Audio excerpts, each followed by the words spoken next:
Hello, everyone, and welcome again to another Teacher Joseph podcast. Today's word is fiasco, and if you're Italian, you might recognize it. In British English, fiasco means a situation which has simply gone wrong. It's often confusing, never-ending, and seems to be communicated in a way that isn't clear. A good example of a current fiasco is with the royal family. Princess Catherine issued a picture of her and her family on Mother's Day, perhaps to try to calm the storm about her health, but that became a complete fiasco. It really didn't work and backfired, which means that it made people's concerns even worse. So a fiasco. I'm going to give you some examples of how to use the word. Despite months of preparation, the event turned into a fiasco due to a series of logistical errors. The family vacation became a fiasco when their flight was cancelled and their luggage was lost. The dinner party became a complete fiasco when the chef burned the food. The school play was meant to be a success, but the school children all forgot the lines that they were supposed to say. And as a result, the whole thing just became a fiasco. The camping trip became a fiasco when a sudden thunderstorm flooded the campsite. So you can hear there that a fiasco is something which would happen as a result of bad communication, people not taking responsibility, things becoming very confusing.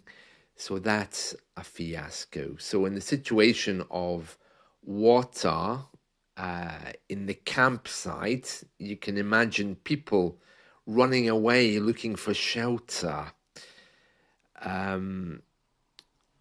You can also imagine at a school play where kids are trying to act. They forget their lines.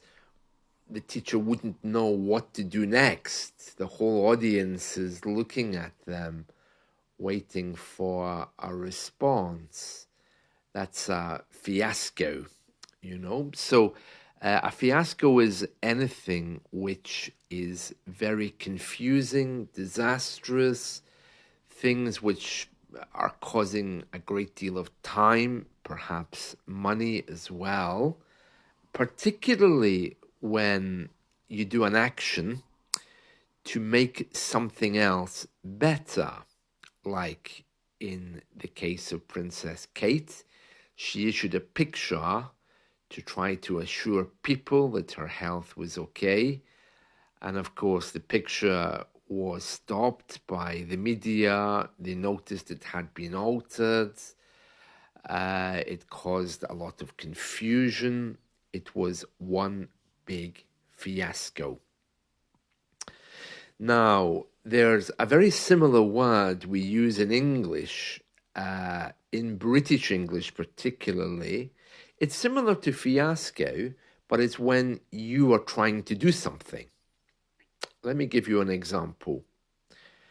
If I say dealing with the government paperwork is usually very confusing and tiresome, I can say dealing with government paperwork is always such a palaver. Palaver. It comes from West African English and is very common. It's not a fiasco because it doesn't, well, it's not really big enough. And it's also something I'm trying to do. A fiasco is like watching a movie. There's a big problem, you're watching it, and you think, oh, what a fiasco that these people are having. But if you're in the middle of it and you're doing it, then it's a palaver. I'll give you some more examples. Dealing with customer services on the telephone is always such a palaver. Okay. Sorting out the seating arrangements for the wedding turned out to be a bit of a palaver. Moving house is always such a palaver with all of the packing and paperwork that's involved. Getting a visa is a real palaver. So it's not really a fiasco because it's not a disaster. I'm just saying that something I'm trying to do is difficult. All right. So if dealing with the government turns into a complete fiasco, you couldn't really use that to talk about yourself. All right. That would be about something that you're watching someone else experiencing as it gets worse. Okay, so for example, Princess Catherine might be at home right now saying, oh, what a palaver. I've issued that picture. It's really bad. And a fiasco is what we are seeing as a result. Hopefully that makes it clear. I'm going to continue using these two words for the remainder of this podcast so you can hear a little bit more about them. One thing that's in our news today is that our tax office, nobody likes dealing with the tax office because nobody really understands what they do. But it's in the news today that they're going to close their telephony service to try to force people to do everything online. And you can imagine that's created quite a bit of a fiasco. I mean, for me personally, it's always such a palaver trying to deal with the tax office. It's just crazy. I had to call them last year because I'd lost my passwords, and it was like talking to a wall. Really, I was getting nowhere, and I was left feeling very, very stressed because they weren't prepared even to offer me any next steps or ways of resolving the situation. Anyway, this headline today that they'll be closing their telephony unit for 6 months of the year, that created a really big fiasco because, of course, people want them to be there. It's the government, after all. And you get heavily penalized if you don't do things correctly. So that's a bit of a problem. Another news story which has been circulating in our media is about a little shop in the north of the UK, the extreme north, a little island in the north of Scotland. It only has 500 people living on it, and the shop ordered 80 Easter eggs. Now, for those of you who don't know, we at Easter time, we don't paint eggs. We buy large chocolate eggs, which come in presentation packs. Okay, so this shopkeeper, he ordered 80 eggs, 80 presentation packs of eggs, but he accidentally ordered 80 cases of eggs. Now, these things are big. So, of course, as a result, he now has 800 huge chocolate eggs in a little place which has only 500 people, which means one egg for every person. And of course, he's trying to give some of them away. He's having competitions. You can win 100 Easter eggs. I mean, these things are huge. So that's a bit of a problem for him. He was on the news today and he's saying, "Oh, I'm in the right palaver." I don't know exactly how to get rid of these. When we say we're in a palaver, you can make it more informal by saying a right palaver. It just means I'm in a palaver, a really deep palaver. A right palaver, a bit of a palaver, a deep palaver, a real palaver. You can use these words just to highlight exactly what's happening.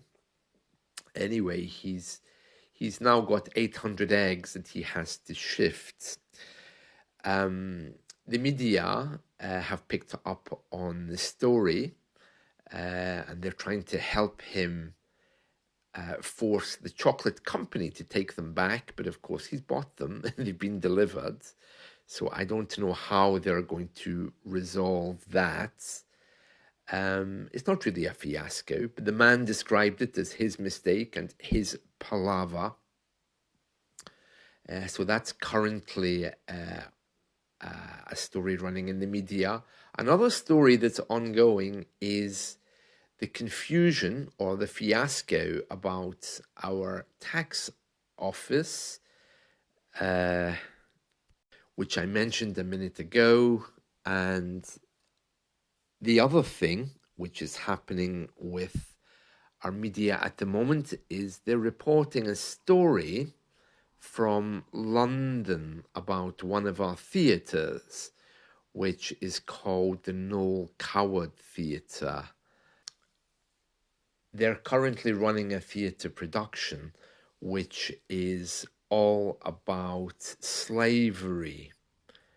And they've decided that not enough black people are seeing it. So they've arranged something which they call blackout nights, where they're inviting black-only audiences to come to the theatre. And what they've said in their publicity material is, on this particular night, we are inviting black and brown people to come to see our performance. Now, of course, in a country like the UK, you can't use words like that. You can't describe people by their skin colour. So this theatre has created a bit of a fiasco over this. They are saying that white people are always welcome and will not be turned away, but they would prefer if things were kept for black people. And so, as you can hear, the language they're using is very difficult. I mean, to talk about people by the skin color, while white people are always welcome, is making the situation worse. So that has become quite a fiasco. And the Prime Minister now is involved, and he's saying that the taxpayer does not expect a theatre to be able to segregate in this way. And I'm not sure what the government can do about it, because they're not actually refusing entry. If you turn up there, whether you're black or white or brown or whatever, but it's causing a bit of concern in UK culture because of the language that they've used. I think part of the problem is that if they're saying, well, not enough black people come to our theatre, it means that they've been racially stereotyping people, because you can't begin counting how many black people or white people come to your theater. It's not very nice, and it's something which causes offense. So I think big questions are being asked about how they're operating and why they're doing this. The government do give money to preserve old buildings, and I know the government's been helping the theatre industry to recover from the pandemic. So no doubt there will be further repercussions and discussions about this, but very worrying, isn't it, when these kind of things come up? I mean, it's sounding like 1950s America. It's very strange, but I think it's just been a complete breakdown of communication.